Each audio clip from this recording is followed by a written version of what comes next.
It does not necessarily mean that you climb up on a physical mountain. It means that when you want to see the glory of the living God, you have to make sacrifices. Hallelujah. Amen. You have to commit yourself to something.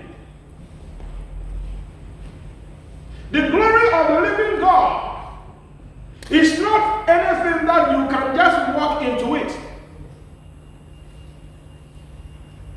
You have to work a little bit harder searching for it. It is a treasure. And as you work and as you search for it, you will find it. Hallelujah. And the people of God who follow Christ up on the mountain found it. Here, what are we here for?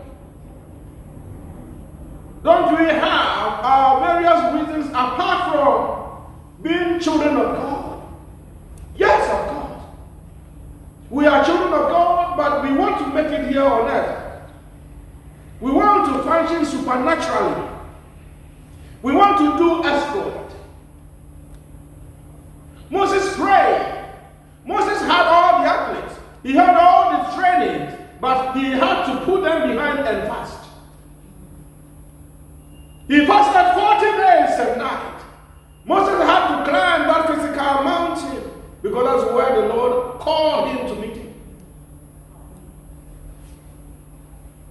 Jesus Christ, who had been told that he was now the Son of God, who was now working knowing who he was, did not still cut himself off the connection of heaven.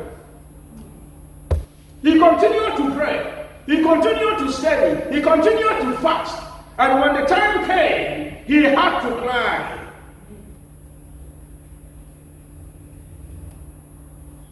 Hallelujah. What are you looking for in the house of God? You want to see the glory of God. Because when you see the glory of God, that sickness will disappear and you receive your healing. When you see the glory of God, you have an encounter with him and that business will go well. When you have an encounter with him, family situations will change.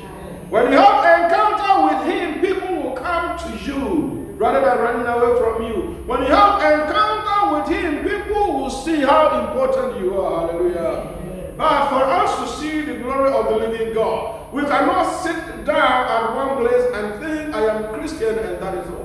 We got to stand up. We got to work with our faith. We got to do something extraordinary. What others cannot do or don't want to do, we want to stand and do it. Hallelujah. Amen. You see the pyramid of numbers.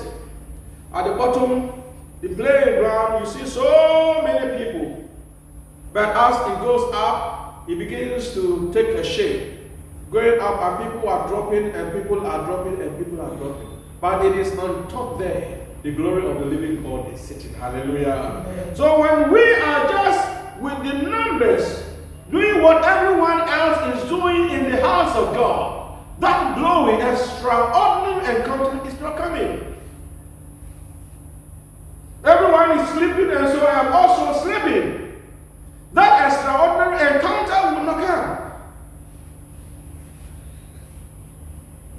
Everyone is not fasting and so I am not fasting. That extraordinary encounter will not come.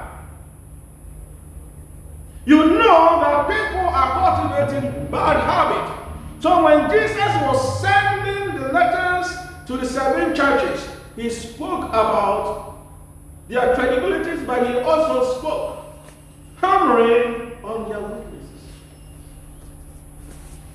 For us to have the glory of the living God, let us know that it is important for us to wait on him. For those who wait on the Lord shall always receive that which they wait on him for. Those who wait upon the Lord shall renew their strength. They will mount up like eagles. They will run and they will never grow weary. They will walk and will not faint. Today, I want to assure you, I want to encourage you that the Lord is prepared to take you to the next stage. The Lord is prepared to meet you with His glory. The Lord is prepared to rename you. The Lord is prepared to confirm you. The Lord is prepared to restore you. The Lord is prepared to announce you. But He says, you got to meet Him up the mountain. It is my prayer that you will begin to make yourself holy. If I say holy, to make yourself different. You don't do what everyone else is doing, but you try to go extra mile to see the Lord. And as we do that, we will have the glory of the living God. Christ was transfigured, not because He was just God, because He did what He had to do, all the work, and He had to also climb up the mountain. Hallelujah. If Christ did not climb up the mountain, He can never be transfigured. Because God was waiting for Him up there.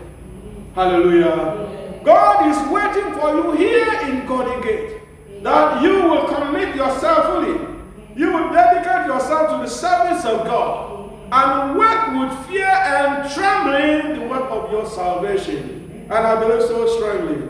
The Lord will not leave you, He will not forsake you. He will show you His glory, and as you sleep, the Lord's presence will be revealed to you as you walk in the marketplace.